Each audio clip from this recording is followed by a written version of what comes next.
The streets of Brooklyn were always alive with noise car horns, the chatter of people rushing to work, and the occasional rumble of the subway beneath the cracked sidewalks. Among this constant motion, a man named Ethan Miller pushed an old metal cart with squeaky wheels. He wasn't anyone's hero. In fact, most people barely noticed him. To them, he was just another garbage collector, a man in tattered clothes, with gloves that had long lost their color, and a face that carried the weight of years of struggle. Ethan wasn't employed by the city. He collected cans, bottles, and scrap metal, anything that could be exchanged for a few dollars at the recycling depot. Every morning, before the sun painted the sky, he was already out, scouring alleyways, lifting discarded boxes, and searching through bins. His life was simple, though far from easy. Sometimes, people sneered at him. Others pretended he wasn't even there. But Ethan had learned to live with it. After all, survival didn't allow room for pride.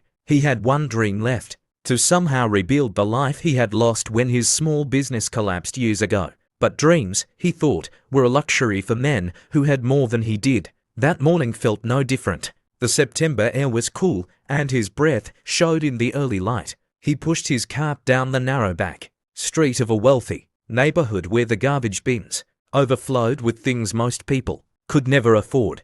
A discarded leather jacket here, an almost new pair of shoes there. Ethan always marveled at what people threw away. As he lifted a heavy black bag into his cart, something unusual caught his eye. At the bottom of a bin, beneath torn wrapping paper and broken glass, something sparkled faintly. Ethan frowned, reaching down carefully. His gloved hand closed around a small object. When he pulled it out, his heart skipped a beat. It was a diamond ring, not a cheap imitation, not some piece of plastic jewelry. The metal was solid, the stone dazzling even under the pale morning sun. For a long moment, Ethan just stared at it, his chest tightening. He couldn't remember the last time he had held something so beautiful or so valuable. But instead of excitement, a wave of fear washed over him. What if it was stolen? What if someone accused him of theft? He slipped it quickly into his pocket and glanced around. No one had seen him. The street was empty, save for the sound of a distant dog barking. As he pushed his cart further, his mind raced. He thought about the bills he could pay, the food he could finally eat without counting pennies, and maybe even the chance to sleep somewhere other than the shelter. Yet deep down, he wondered if fate had truly handed him this miracle, or if it was just another cruel test. Little did Ethan know, this small ring was about to change his life forever. Ethan couldn't shake the weight of the diamond ring in his pocket. Every time he moved, he felt its presence, as if it carried a heartbeat of its own. He kept pushing his cart, trying to focus on his routine. But his thoughts circled around that small treasure. He turned the corner into a quieter street, lined with old brick buildings. Suddenly, a sharp cry broke through the morning calm.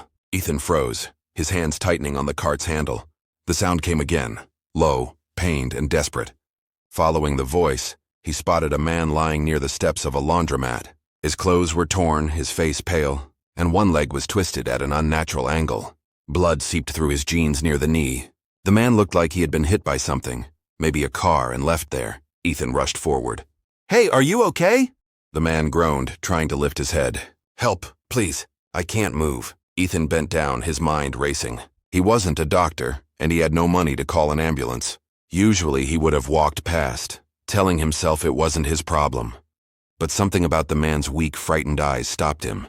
"Hold on, buddy," Ethan said. "I'll figure something out." He looked around, but the street was empty. His phone was an old flip model with no credit left for calls. Panic built in his chest. And then, like lightning, it struck him. The ring. Ethan hesitated, pulling the ring out of his pocket.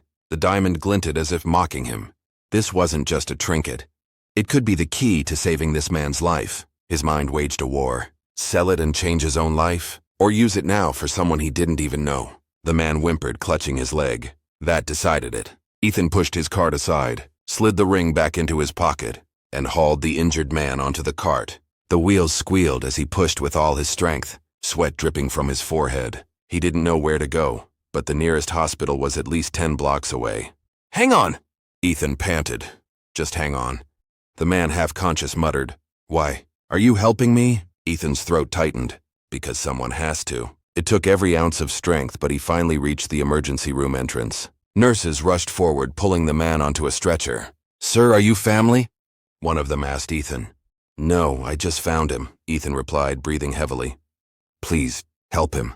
The nurse gave him a quick nod and disappeared with the patient. Ethan leaned against the wall, exhaustion washing over him. He felt the ring still in his pocket, heavier than ever. That single act of kindness had set something in motion, something bigger than Ethan could imagine. The waiting room smelled faintly of disinfectant and burnt coffee. Ethan sat slumped in one of the plastic chairs, his hands clasped together, his mind torn between relief and anxiety. He had gotten the injured man to the hospital, but what next? He had no money to cover bills, no insurance, not even an address to give if someone asked. He rubbed the back of his neck, feeling the sharp edge of reality pressing in. The ring in his pocket was worth something, probably a fortune. He could sell it, and not only pay for this stranger's care but also finally escape the endless grind of poverty. Yet the thought made his stomach twist. What if someone came looking for it? What if he got caught trying to sell it? A doctor finally entered the room, pulling down his mask. Are you with the man who was brought in? Ethan hesitated, then nodded. Yeah, I found him. Is he going to be okay? The doctor gave a tired smile. He's stable for now, but his leg is badly broken. We'll need to perform surgery. Without insurance, the cost will be significant. Ethan swallowed hard. How much? At least $15,000, the doctor replied bluntly. 15,000. Ethan almost laughed at the absurdity of it. He hadn't seen that much money in his entire life, and here it was being quoted like spare change. The doctor continued talking about procedures and paperwork, but Ethan barely heard him. His hand had drifted to his pocket, feeling the cool metal of the ring. That night, unable to sleep on the stiff waiting room chair, Ethan stepped outside. The city buzzed around him, sirens in the distance, cars rushing by, people laughing as they passed the hospital entrance. He pulled the ring out, holding it under the streetlight. The diamond sparkled like a star, mocking him with its brilliance. This could save him, Ethan whispered to himself. This could save me. But how? He didn't know the first thing about selling jewelry, let alone a diamond ring that looked like it belonged to a millionaire's hand. If he walked into a pawn shop, they'd ask questions. Worse, they might report him. Still, what choice did he have? The stranger inside needed surgery, and time was running out. The next morning, Ethan made his choice. He shoved the ring deep into his pocket and walked toward the downtown district, where pawn shops lined the older streets. His cart was left behind at the hospital. For once, he didn't care about cans or bottles. Every step felt heavier, as though fate was measuring his worth with each decision. When he pushed open the door of a small pawn shop, a bell jingled above him. The man behind the counter glanced up, his eyes narrowing as Ethan placed the ring gently on the glass surface. I need cash, Ethan said, his voice low but steady. And I need it fast. The pawn shop was dimly lit, with rows of dusty guitars, tarnished watches, and forgotten heirlooms stacked behind the counter. The man who ran it was older, with sharp eyes that seemed to measure everything in dollars before people even spoke. He picked up the ring with gloved fingers, tilting it under the light. This is quite a piece, the pawnbroker muttered, raising his brows. Where'd you get it? Ethan's throat tightened. Does it matter? I just need to know what it's worth. The pawnbroker gave him a long look. It matters to the police if this is stolen. Ethan's chest burned, but he forced himself to stay calm. It's not stolen. I found it. Look, I don't care about the details. You think I'd be standing here in these clothes if it was mine? Just tell me what you'll give. The man squinted at the diamond again, then pulled out a jeweler's loop. For several long minutes, Ethan's heart pounded in his chest as the man inspected it. Finally, he set it down gently. This is no ordinary ring. The diamond is flawless, nearly 3 carats. The band is platinum. Retail? You're looking at over 50 grand. Ethan's breath caught. $50,000. That was more money than he had ever imagined holding in his lifetime. The pawnbroker smirked. But this isn't a retail store, my friend. I'll give you. He scribbled a number on a slip of paper and pushed it forward. Ethan's eyes widened. 20,000. Still, his legs almost buckled from relief. It was enough. Enough for the surgery, enough for food, maybe even enough to buy back a shred of dignity. I'll take it, Ethan said quickly before the man could change his mind. Within minutes, Ethan walked out of the shop with a thick envelope pressed to his chest. His hands trembled as he opened it and caught sight of the neat stacks of bills inside. For the first time in years, he felt like maybe, just maybe, life had decided to give him a break. He rushed back to the hospital, fear gnawing at him the whole way that the stranger might not have made it through the night. At the front desk, he asked for the patient he had brought in. The nurse looked up in surprise as Ethan pulled out the envelope. "I want to cover his surgery, all of it." The nurse blinked. "Sir, that's unusual. Are you family?" "No," Ethan said firmly. "But he deserves a chance. Just make sure he gets what he needs." The nurse hesitated, then nodded. Paperwork was signed, the money was counted, and Ethan watched as it was taken to the billing department. He sat back in the waiting room, his heart still racing. Somewhere down the hall, the man he had saved was about to be given a second chance at life. And though Ethan didn't realize it yet, so was he. Hours stretched into what felt like days. Ethan dozed in and out of restless naps on the waiting room chair, his head jerking upright every time a door opened or a nurse walked past. The weight of what he had done, selling the ring, handing over the money, pressed on him. But strangely, it wasn't regret he felt. It was something else, a quiet sense of relief. Finally, just after dawn, a doctor approached him. "Are you the one who brought in Mr. Grant?" Ethan blinked, trying to focus. "Mr. Grant?" "Yes, the man with the broken leg. His name is Michael Grant. He told us before surgery." Ethan sat forward. "Is he okay?" The doctor nodded. "The operation went well. It was a serious fracture, but he'll walk again with time and therapy. You should know, if you hadn't acted quickly, infection might have set in. You saved him." Ethan let out a shaky breath, a strange warmth spreading through his chest. He wasn't used to hearing words like that. "You saved him." "Can I see him?" he asked quietly. The doctor gave a nod.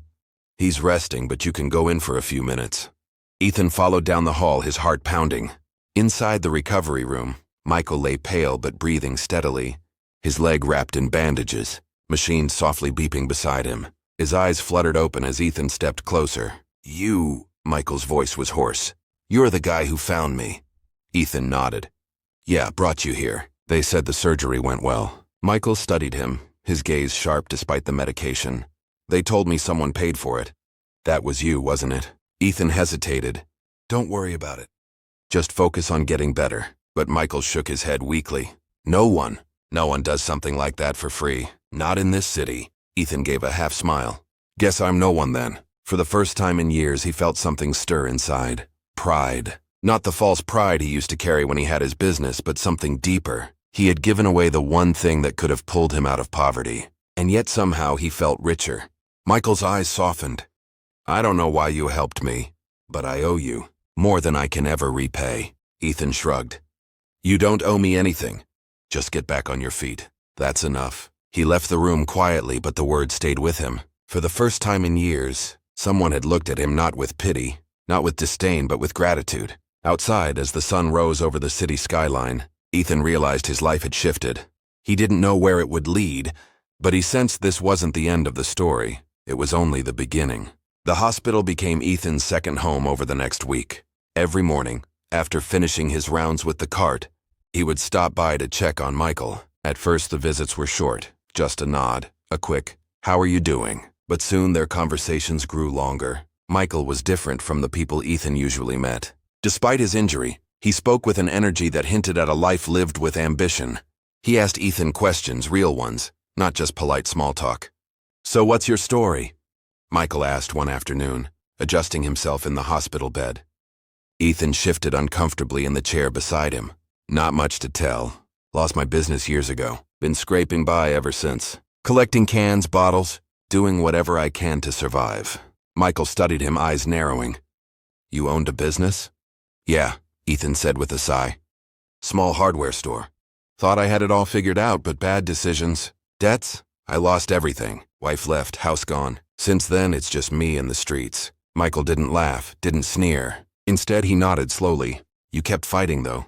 That says something." Ethan almost scoffed, but he caught the sincerity in Michael's tone. It wasn't pity, it was respect. And for a man like Ethan, who hadn't felt respected in years, it meant more than he could admit. As the days passed, Ethan found himself opening up more. He talked about the nights spent in shelters, the constant hunger, the way people looked past him like he didn't exist. And in return, Michael shared his own story. Turns out Michael wasn't just some random stranger. He had once been a mid-level executive in a large logistics firm, but when he refused to cover up financial fraud at the company, he was forced out. Stripped of his income, his reputation tarnished, he was left with nothing but a small savings account that had long since dried up. "I was on my way to meet an old contact when the accident happened," Michael explained. Guess fate had other plans. Ethan chuckled softly. Yeah, fate's got a strange sense of humor. One evening, as visiting hours ended, Michael looked at him seriously. Ethan, you didn't just save my life, you gave me a second chance. When I'm out of here, I want to do the same for you. Ethan frowned. What do you mean? Michael smiled faintly. You'll see. But I promise this isn't where your story ends. Not by a long shot. For the first time in years, Ethan walked out of the hospital with something more than exhaustion in his chest. It was hope. And he couldn't shake the feeling that meeting Michael Grant was no accident, it was destiny. 2 weeks later, Michael was discharged from the hospital with crutches and a determined look in his eyes. Ethan was there to help him down the steps, steadying his balance as they walked out into the crisp autumn air. Feels strange to breathe free air again, Michael said, his voice filled with gratitude. Ethan chuckled. Stranger for me to be helping someone instead of dragging cans around. They both laughed, but behind Michael's smile was resolve. He had been thinking, planning during his recovery. Ethan, he said as they paused on the sidewalk, you're not going back to the streets. Not if I can help it. Ethan frowned. And what exactly does that mean? You don't owe me anything. Michael shook his head firmly. No, I do owe you. You saved my life. And besides, I believe in paying forward what's been given. I've got experience in logistics and business operations. You've got grit and the kind of resilience most men would kill for. Together we could start something. Ethan blinked, almost laughing at the absurdity. Start something like what? I don't have a dime left, Michael. I barely scrape meals together. Michael tapped his crutch on the pavement, his eyes burning with determination. That's the thing. I might not have money either, but I have knowledge, and I know how to get investors. People still trust me in certain circles. They'll back me if I show them I've turned a corner. Ethan's skepticism was clear. Why drag me into it? You could do this on your own. Because, Michael said quietly, I wouldn't even be here if it weren't for you. And maybe fate put us together for a reason. The words hung in the air, and Ethan felt something stir inside. It had been years since anyone had spoken to him as if he mattered, like he had value beyond the ragged clothes and the squeaky cart. Okay, Ethan said slowly. Suppose I believe you. What's the first step? Michael grinned. We start small. I know a man who owns a warehouse space. If we can lease a corner, we can start a recycling business. You already know the ins and outs of collecting scrap and materials, and I know how to scale operations. We could build something sustainable. Ethan's heart thudded. Recycling, he had been doing it for survival. Michael was suggesting turning it into an enterprise. Recycling business, huh? Ethan murmured. Guess I've had training for years without even knowing it. Michael clapped him on the shoulder. Exactly. You're already halfway there. As they continued down the street, Ethan felt a strange fire ignite inside him. For the first time in years, the future didn't look like an endless cycle of hunger and cold nights. It looked like possibility. Little did he know. This was only the beginning of a partnership that would change both their lives forever. A week later, Ethan found himself standing inside an empty warehouse on the edge of Queens. The place smelled of dust and old oil, but it had high ceilings, wide doors, and plenty of space. Michael leaned on his crutch beside him, grinning like a man who could already see the future written on the concrete floors. This is it, Michael said. The beginning. Ethan rubbed the back of his neck. Looks more like the end of something. It's falling apart. Michael laughed. Don't worry about appearances. I've seen businesses start in worse. What matters is what we do with it. Over the next few days, Michael made calls, lots of them. He reached out to old contacts, former colleagues, even rivals. At first, most were hesitant, but Michael's reputation as a man of integrity worked in his favor. Slowly, small investors began to show interest. They weren't throwing millions, but a few thousand here and there was enough to get things moving. Meanwhile, Ethan worked harder than he ever had. He patched holes in the walls, swept the floors, and repurposed discarded shelves he found on the street. His cart became their first company vehicle, hauling in bags of scrap and recyclables. They decided to name the company New Horizons Recycling.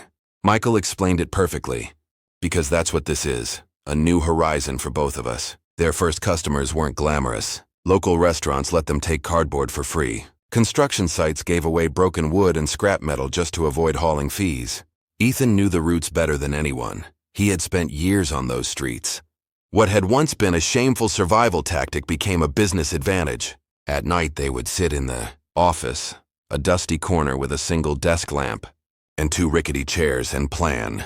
Michael would sketch numbers on scrap paper, mapping out growth while Ethan listened, slowly learning how balance sheets and projections worked. One night, Ethan leaned back and said, "I never thought I'd be here. I used to think I was just a piece of trash the world had thrown away. Now, I feel like maybe I was just waiting to be recycled myself." Michael chuckled, but there was pride in his eyes. "You're not trash, Ethan. You're proof that no one is beyond redemption.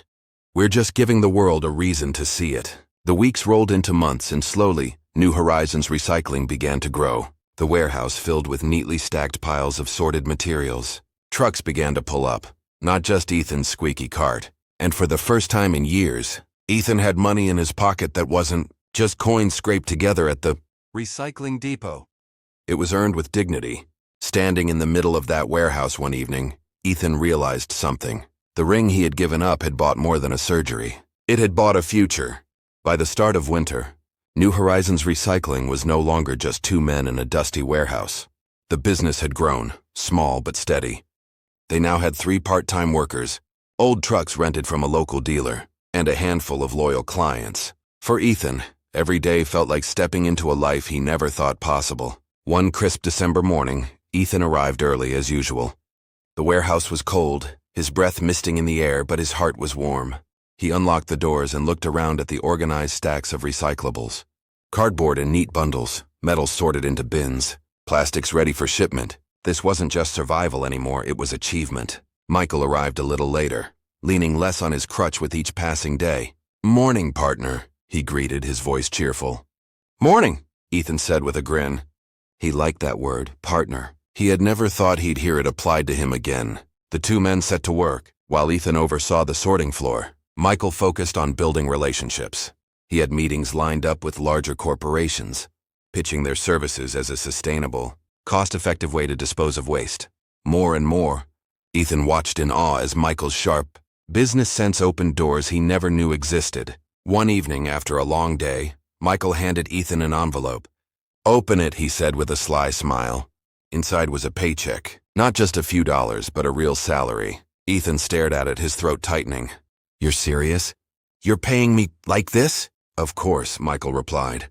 "You're not just working here, you are this company. Without you, none of this would have started." Ethan held the check in trembling hands. It wasn't just money, it was validation, proof that he wasn't invisible anymore. Word began to spread. Local newspapers wrote a small feature about 2 men turning trash into opportunity. The headline read, "From the Streets to Success, a Story of Redemption." Customers called. Investors grew curious, and slowly, the company's name became known outside their borough. But success didn't come without challenges. Bigger competitors noticed their presence. Some tried to undercut them, offering lower prices. Others spread rumors about Ethan's past, painting him as unreliable. One afternoon, a rival owner even sneered at Ethan to his face. "You think people will trust a man who used to dig through garbage? You'll never be more than what you were." The words stung, but Ethan didn't crumble. He had something he hadn't had before, Michael's faith and his own, growing belief in himself. That night, as they sat in the office, Ethan said quietly, "I don't want to just prove him wrong. I want to prove to myself that I'm not that man anymore." Michael leaned forward, his eyes steady. "Then let's make New Horizons bigger than either of us ever dreamed. Together." For the first time, Ethan didn't just hope for the future. He believed in it. A future where his son, Adam, wouldn't have to grow up with the same burdens that had weighed Ethan down for decades. That vision was powerful enough to silence his doubts, at least for the moment. "All right," Ethan said finally, folding the napkin with Robert's sketch and slipping it into his pocket. "Let's do it." Robert smiled, a glimmer of satisfaction in his eyes. "Good. Then this is the beginning of something neither of us could have imagined." They started small. With the money from the diamond ring, Ethan purchased a second-hand truck and some basic equipment. Robert used his connections to line up small contracts with local businesses that needed waste hauled or recyclables managed. At first, it felt like just another job to Ethan. Dirty, exhausting, and unglamorous. But there was a difference now. It was his. He wasn't working for scraps anymore. He was building something that could grow. Adam noticed the change in his father. Gone was the weariness that used to hang on Ethan's shoulders every evening. Instead, there was energy in his step, a light in his eyes. The boy would sit on the edge of the truck bed while his father unloaded, recyclables, asking endless questions. Will this bottle get used again? Can this metal be melted into something new? Ethan would laugh, wiping the sweat from his brow. Exactly, son. Nothing's really trash if you know how to use it. That became their motto. And as word spread, their little operation grew. Neighbors who once looked at Ethan with pity began to respect him. Business owners saw the honesty and reliability he brought to every deal. Robert handled the books and contracts, while Ethan oversaw the day-to-day work. The partnership was seamless, almost as though fate had written it long before that night in the alley. But with success came challenges. Larger companies noticed their growth and tried to muscle in, undercutting prices and spreading rumors. Ethan felt the weight of competition like a storm cloud on the horizon.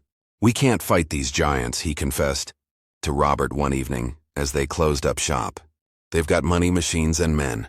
We've got a truck and 2 pairs of hands. Robert leaned back, his gaze steady. What they don't have is heart. You've got something real, Ethan. People trust you. And in business, trust is worth more than money. Those words fueled Ethan through the hard days. He kept working, kept pushing, even when exhaustion threatened to break him. He remembered what it felt like to be invisible, to be a man no one saw or valued, and he vowed never to let that life define him again. The business was more than just income now. It was a chance to rewrite his story. And with Robert by his side, Ethan began to believe that maybe, just maybe, destiny had been waiting all along for him to pick up that diamond ring from the trash. Months passed, and what had begun as a modest recycling service started blossoming into something far greater. Ethan and Robert named the company Renewed Path, a nod to the second chances both men had been given.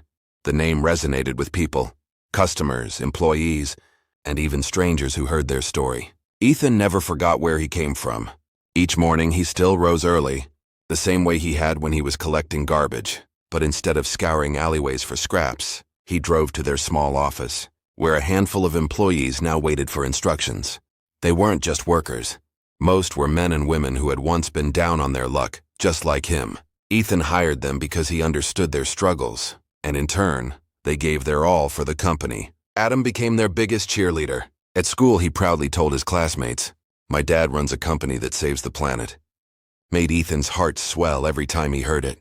For so long he'd worried that Adam would only remember him as the poor man digging through trash. Now his son saw him as a builder, a leader, a man who turned waste into hope. But success didn't come without new trials. One evening, Robert came into the office holding a letter with a grim look on his face. "We've been served notice," he said. "A large corporation, Sterling Waste Solutions, is suing us for encroaching on their territory." Ethan's heart sank. "Suing us? We're barely scratching the surface compared to them." "That's the point," Robert replied. "They see potential in us, and potential threatens them." The thought was terrifying. Lawyers, courtrooms, fees. Ethan knew nothing about such things. For a moment, the old fears came rushing back. The fear of losing everything. The fear of being crushed by forces bigger than himself. But then he remembered that night in the alley, the ring glinting under the streetlight, and Robert's voice telling him, "You chose to stop." He looked Robert in the eye. "Then we fight. If they're scared of us, it means we're doing something right." The legal battle drained their savings and tested their resolve. But it also rallied the community. Customers testified to Ethan's honesty. Employees stood by his side, and local news outlets began covering the story of the trash collector who built a company from nothing. Public support grew so strong that Sterling Waste Solutions eventually backed down, unwilling to tarnish their image further. When the news broke that the case had been dropped, Ethan sat in his office long after everyone else had gone home. He stared out the window at the city lights, feeling the weight of victory. For the first time, he allowed himself to believe, not just in luck or fate, but in himself. That diamond ring had been the spark. But the fire, he realized, had always been inside him. Months passed, and what had begun as a modest recycling service started blossoming into something far greater. Ethan and Robert named the company Renewed Path, a nod to the second chances both men had been given. The name resonated with people, customers, employees, and even strangers who heard their story. Ethan never forgot where he came from. Each morning, he still rose early, the same way he had when he was collecting garbage. But instead of scouring alleyways for scraps, he drove to their small office, where a handful of employees now waited for instructions. They weren't just workers. Most were men and women who had once been down on their luck, just like him. Ethan hired them because he understood their struggles, And in turn, they gave their all for the company. Adam became their biggest cheerleader. At school, he proudly told his classmates, "My dad runs a company that saves the planet." It made Ethan's heart swell every time he heard it. For so long, he'd worried that Adam would only remember him as the poor man digging through trash. Now his son saw him as a builder, a leader, a man who turned waste into hope. But success didn't come without new trials. One evening, Robert came into the office holding a letter with a grim look on his face. "We've been served notice," he said. "A large corporation, Sterling Waste Solutions, is suing us for encroaching on their territory." Ethan's heart sank. "Suing us? We're barely scratching the surface compared to them." "That's the point," Robert replied. "They see potential in us, and potential threatens them." The thought was terrifying. Lawyers, courtrooms, fees. Ethan knew nothing about such things. For a moment, the old fears came rushing back. The fear of losing everything. The fear of being crushed by forces bigger than himself. But then he remembered that night in the alley. The ring glinting under the streetlight, and Robert's voice telling him, "You chose to stop." He looked Robert in the eye. "Then we fight. If they're scared of us, it means we're doing something right." The legal battle drained their savings and tested their resolve. But it also rallied the community. Customers testified to Ethan's honesty, employees stood by his side, and local news outlets began covering the story of the trash collector who built a company from nothing, public. Support grew so strong that Sterling Waste Solutions eventually backed down, unwilling to tarnish their image further. When the news broke that the case had been dropped, Ethan sat in his office long after everyone else had gone home. He stared out the window at the city lights, feeling the weight of victory. For the first time, he allowed himself to believe not just in luck or fate, but in himself. That diamond ring had been the spark, but the fire, he realized, had always been inside him. The months that followed, the lawsuit, were some of the most rewarding and challenging of Ethan's life. With Sterling Waste Solutions out of the way, Renewed Path had room to expand. Contracts poured in from schools, small businesses, and even the city council, who admired Ethan's dedication to both the community and the environment. Robert often joked, "You realize we've become the very people you used to curse when hauling trash. Cans down the street, businessmen in suits." Ethan chuckled but refused to wear a suit most days. "I'm still that man, Robert. I just carry more responsibility now." Despite their growing success, Ethan never allowed wealth to change him. Every Friday he returned to the old neighborhoods where he once collected garbage. He handed out food parcels, offered jobs, and spoke to young men who felt trapped in the cycle of poverty. "I know what it's like," he told them. "But one choice, one chance can change everything." Adam watched his father closely during these visits. The boy was growing fast, both in height and in understanding. One evening as they drove home, Adam said, "Dad, when I grow up, I want to help people too. Just like you." The words hit Ethan like a wave. He smiled, his eyes misting. "You already are, son. Every day you inspire me to keep going." But success brought attention, and not all of it was welcome. One night, as Ethan locked up the office, a man approached him in the parking lot. He was tall, sharply dressed, and carried an air of authority. "Mr. Cole?" the man asked. "Yes," Ethan replied cautiously. "My name's Richard Graves. I represent an investment firm in New York. We've been following your company's growth. I think you and your partner could go national, maybe even global with the right backing." Ethan hesitated. The idea was staggering. For years he'd only dreamed of survival, then stability. Now someone was suggesting expansion on a scale he could barely comprehend. "I appreciate the offer," Ethan said carefully, "but I'd need to discuss this with Robert." Richard handed him a sleek business card. "Of course. Opportunities like this don't come often. Don't let it slip away." That night Ethan couldn't sleep. He stared at the ceiling, thinking of the garbage routes he once trudged through, the smell of rot in the air, the shame of being invisible. And now here he was, being courted by investors who saw him as a visionary. The next morning, over coffee in their modest office, Ethan handed the card to Robert. His friend studied it, then looked up with a half smile. "You realize what this means, don't you? We've gone from a napkin sketch to being noticed by Wall Street." Ethan nodded slowly. "The question is, are we ready for it?" Robert leaned back in his chair, tapping the card against the table. "Ready or not, Ethan, the world is watching us now. But we have to be smart. Big money can build dreams or destroy them." Ethan rubbed his chin, thinking, "I don't want to lose what makes us different. We started this to help people, to give second chances. If we go national, Will we still be able to hold on to that? Robert gave a thoughtful nod. That's the heart of it, my friend. We can't just chase profit. We have to protect the soul of what we've built. They agreed to meet with Richard Graves, but with caution. When the day of the meeting arrived, the firm's New York office felt like another world. Glass towers, polished marble floors, men and women in tailored suits moving briskly with purpose. Ethan felt out of place in his plain shirt and worn jacket, but he refused to hide who he was. Richard greeted them warmly and launched into a polished presentation. Renewed Path is exactly the kind of company people want to support today. Eco-friendly, community-driven, and profitable. With the right investment, we could expand into 5 major cities within a year, 10 within 3 years. Imagine the impact you could make. Ethan listened carefully, but his mind kept drifting back to the alleys he once walked, the forgotten people who lived in the shadows. He knew expansion could change lives on a grand scale, but it could also dilute the heart of their mission. After the presentation, Richard leaned forward. So, gentlemen, what do you say? Are you ready to step into the big leagues? Ethan glanced at Robert. His partner gave a subtle nod, leaving the decision to him. Taking a deep breath, Ethan said, "We're interested, but not at the cost of our values. If we grow the right way. We hire the overlooked, the struggling. We invest in communities, not just profits. If your firm supports that, then we'll talk." Richard studied him for a long moment before smiling. "You drive a hard bargain, Mr. Cole, but I respect that. Integrity is rare in business. I think we can work with your vision." The deal wasn't signed that day, but the door was opened. On the flight back home, Ethan stared out the window at the patchwork of land below. It struck him how far he had come, from a man digging through trash, to someone whose voice could shape the future of a company, perhaps even an industry. Robert broke the silence. "Do you ever think back to that night? The alley, the ring?" Ethan smiled faintly.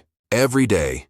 That ring may have started it, but what matters now is what we're building, with our own hands, our own choices." For the first time, Ethan felt not just like a survivor, but a leader.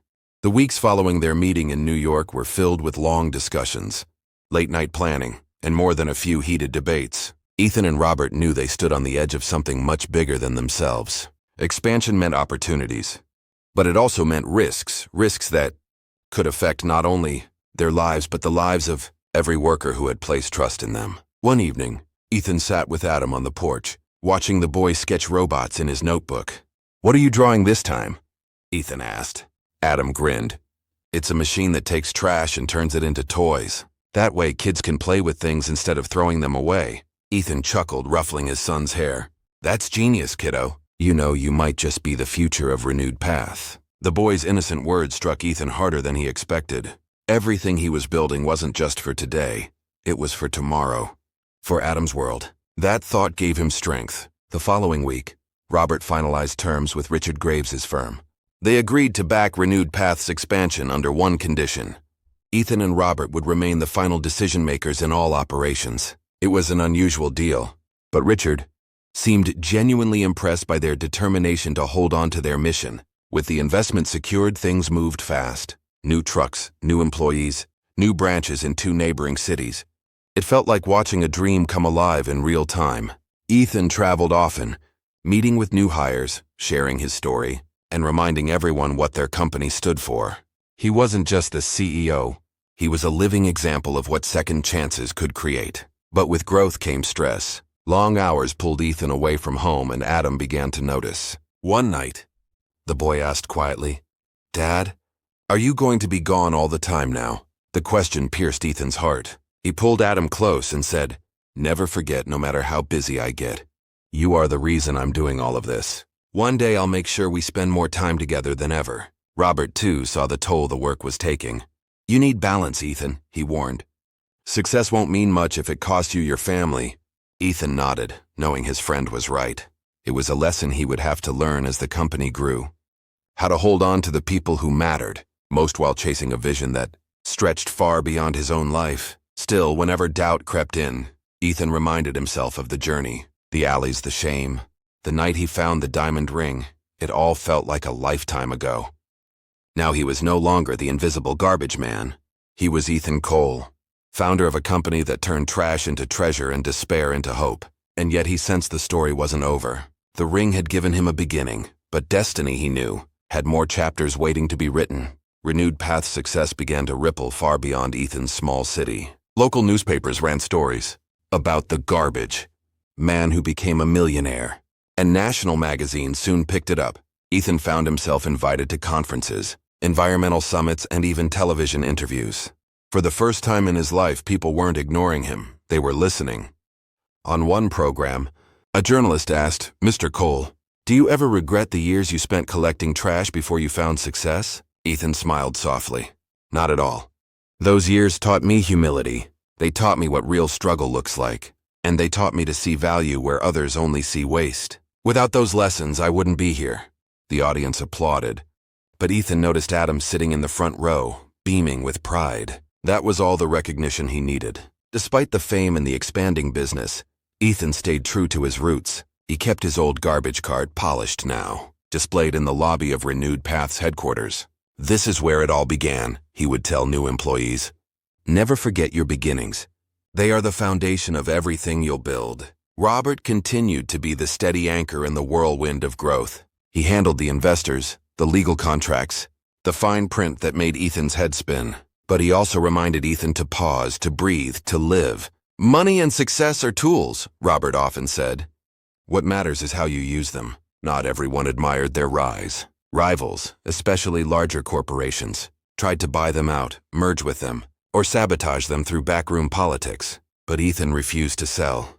"This isn't just a company," he told Robert one night over dinner. "It's a promise. To Adam, to every worker we've hired, to every person who's ever been overlooked. I won't give that away, not for any price." As the years rolled forward, Renewed Path became a beacon for second chances. Former addicts, ex-convicts, and homeless men and women found jobs, stability, and dignity under Ethan's leadership. Many of them would come to him in tears, thanking him for believing in them when no one else did. Ethan would always shake his head and reply, "You're the ones who did the work. I just opened the door." One crisp autumn evening, Ethan stood outside the company's new regional office, watching the workers unload their trucks. He thought of the night he had found the ring, how a single moment had redirected the course of his life. Was it luck, fate, or simply the courage to choose differently? Robert joined him, holding 2 cups of coffee. "You look thoughtful," he said. Ethan nodded. "Just remembering how far we've come." Robert smiled. "And how much further we'll go." "The story isn't done yet." Ethan raised his cup, the city lights gleaming in his eyes. "No, it's not. This is just the beginning." Years later, Ethan Cole's name had become synonymous with resilience and second chances. Renewed Path was no longer just a local success. It had spread across multiple states, employing thousands, and pioneering eco-friendly recycling methods that were being studied in universities. But despite the grandeur, Ethan remained the same humble man who once pushed a garbage cart through narrow alleys. He often reminded his team, "We're not in the business of trash. We're in the business of transformation." Adam, now a teenager, had grown into a thoughtful young man with big ideas of his own. One evening, as father and son sat in the backyard, Adam said, "Dad, I've been thinking, what if we design programs for schools? Teach kids about recycling before they grow up. Imagine the difference we could make." Ethan's eyes lit up with pride. "That's brilliant. Adam, you're seeing the world the way I hoped you would. Not just what it is, but what it could be." The next day, Ethan shared Adam's idea with Robert, who immediately began working on proposals. Soon, Renewed Path launched an educational outreach program called Future Green. It brought Ethan and Adam to classrooms across the country where they shared their story and inspired young minds. Children would gather around, wide-eyed, listening to how a garbage collector found a diamond ring and turned it into a new life. Yet with all the good, challenges persisted.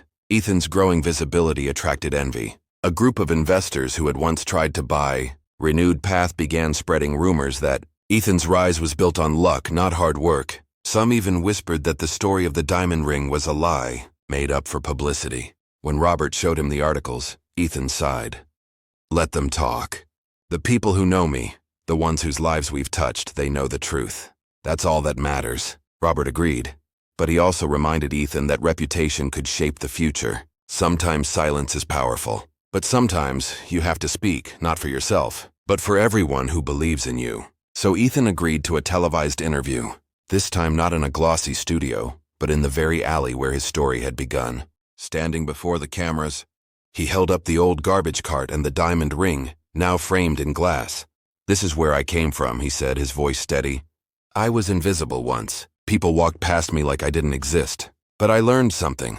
Value isn't just in gold or diamonds, it's in people, in second chances, in never giving up. That's what Renewed Path stands for. That's what I stand for." The broadcast went viral. Overnight, the doubts faded, replaced by a renewed wave of admiration. Ethan had not just defended his story, he had reminded the world why it mattered. And as he walked away from that alley, Adam by his side, Ethan knew he had come full circle. But the circle wasn't an ending. It was a gateway to even greater beginnings. The years rolled forward, and Ethan Cole's story became the kind of legend people told when they needed hope. From a garbage collector to the founder of a nationwide company, his journey proved that even in the darkest alleys, a spark of light could be found. Renewed Path grew into a powerhouse, not just in recycling but in rebuilding lives. Thousands of people who once felt discarded found dignity within its walls. Ethan made it a rule that no one's past would determine their future. Whether it was a man fresh out of prison, a mother recovering from addiction, or a teenager who had dropped out of school, they all found a place in Renewed Path. Adam, now in college, carried forward his father's mission. He studied environmental science and business, eager to blend innovation with compassion. Whenever reporters asked him about his goals, he smiled and said, "To make my dad proud. But more than that, to make the world better." Robert remained Ethan's steadfast partner. He often joked that while Ethan was the dreamer, he was the guardrail keeping the dream from flying off the road. Together they balanced each other perfectly, one heart, one mind, one mission. Despite his wealth and recognition, Ethan lived simply. He never moved into a mansion or bought flashy cars. He kept his small home, the same porch where he once dreamed with Adam, and the same garbage cart displayed proudly in his office lobby. For him, those things were more valuable than any diamond. On his 60th birthday, the company threw a surprise celebration. Employees, friends, and community members filled the hall, each carrying stories of how Ethan's choices had touched their lives. One after another they came forward. A man who had been homeless now running his own recycling branch. A single mother who had become an office manager. A young student whose scholarship came from Renewed Path's education fund. Finally, Adam took the stage. He looked at his father with tears in his eyes and said, "Dad, you once told me nothing is really trash if you know how to use it. You didn't just build a company. You proved that people, no matter how broken, are never beyond repair. You're not just my hero. You're everyone's." The crowd erupted in applause, but Ethan only smiled humbly, shaking his head. "I was just a man doing what I could. The real heroes are the ones who never gave up on themselves." As the evening ended, Ethan stood quietly by the window watching the stars. He thought of that night long ago, the glint of the diamond ring in a pile of garbage, the injured man he chose to help. Fate had handed him a choice and he had said yes. And because of that choice, countless lives had been changed. For Ethan Cole, the true treasure was never the diamond. It was the journey, the people, and the legacy of hope he left behind.